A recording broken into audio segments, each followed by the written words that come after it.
好，我是你们的金牌导游小楼。话不多说，咱们开喽。如果说小蚱们的笑容是治愈一切的良药，那他们的眼泪就是粉丝心碎的开关。妈粉又想溺爱孩子了。不久前的4周年演唱会，想必粉丝宝宝们都看过。虽然知道最后的 VCR 是李飞卖情怀的老套路，但小楼依然稳稳上套。看到致辞时几度哽咽的丁哥和哭到美瞳掉落的郝香，小楼又感动又心疼。或许这就是爱豆、舞台以及粉丝之间最真诚的告白。两个小土豆因为被爱着哭了。众所周知，小蚱们这一路走来不容易，他们没有因为不被善待和外界的恶意而哭过，为数不多的眼泪是因为感动，因为不舍和不甘，并尽数给了所爱之人和爱他们的人。马哥哭是在2017年的冬季嘉年华的读信环节，当时因为镜头剪切没有注意到他的表情，直到看到站姐发的图，才发现一个眼眶红红的瘪嘴小马。当时这个环节逗哭了好几个孩子，算轩读信的时候还皮皮的，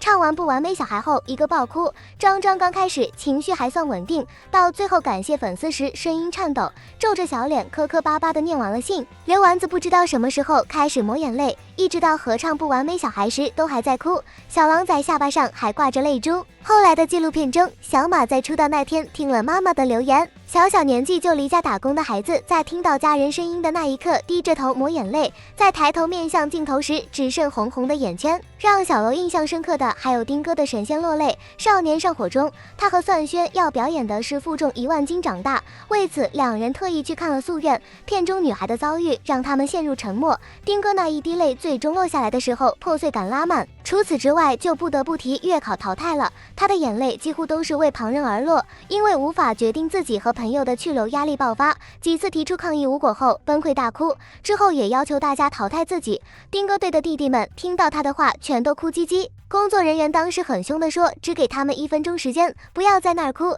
小楼实名心疼孩子。组内互投时，大家挨个被叫进小黑屋，丁哥写了自己的名字，第二个进来的郝香也提出写自己的名字，被拒绝后一边生气一边委屈的掉眼泪。接着是张张，他也在平板上写下了自己的名字，看向镜头时眼里泪光闪闪，软软的说真的投不了，最后低着头一边擦眼泪一边吸鼻子。之后是赫儿，他质问工作人员这样做有什么意义，一双大眼睛里也全都是泪。在台风少年出道首唱会的读信环节，算轩也让粉丝十分心疼，他每次哭的时候努力勾起嘴角让自己笑着，长大后也是如此。在节目中收到偶像陶喆老师录制的祝福视频，视频里有对他的认可和肯定。有时候我们面对质疑和辱骂可能不为所动，反而是突如其来的关心和安慰会让人情绪失控。我们的小哭包眼泪在眼眶里打转，却还几次试图弯起嘴角，妈粉先哭为敬。这一刻小楼感觉算轩是全世界最委屈的孩子，希望他那么漂亮的眼睛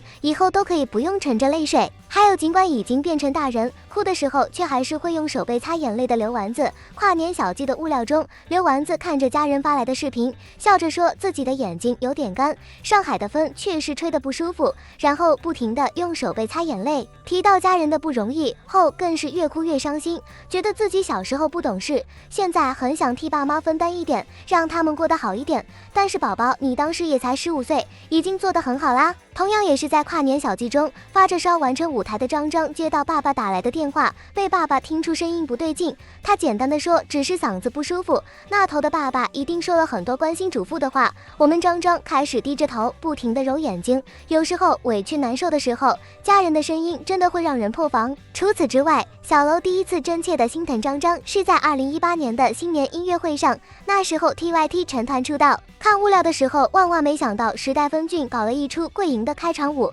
所有当时没出道的孩子都单膝跪在两边。小楼觉得有些不适，因为好像是把大人世界那一套等级制度搬到了孩子们身上，血淋淋的很残忍。后来小楼去看了每个孩子的直拍，发现张张在听到 TYT 的介绍时朝他们看去，转过头后一滴泪从眼角滑落，但面上却还是不动声色。谁懂啊，家人们，这一滴泪在小楼心里掀起了滔天巨浪，那种沉默比歇斯底里来的更让人震撼。最后是一直都很乐天派的赫儿，他的2次落泪，一次是努力后却不被看到没有结果，一次是老天终于没有辜负他的努力。前者是在跨年小记物料中提到最想删除的一段记忆，赫儿说是疫情之后的第一个外务舞台，他在反送中没有看到自己的身影，说完后便忍住眼泪背过了身，这些委屈最后也变成一句是我做的还不够好。后来是在查高考成绩的时候，他那时候选择了播音主持专业，从零开始，付出了无数汗水和日夜，不仅每天学习到凌晨2点，同时还要兼顾艺人工作。好在最后所有的付出没有白费，在得到命运回馈的那一刻，赫尔喜极而泣。总之，不管未来如何，小楼都希望大家走好自己的路。好啦，本期内容就分享到这里，小炸们还有哪些让粉丝心碎的时刻呢？一起在评论区留言讨论吧。喜欢本期内容的可以点击关注，咱们下期再见哦。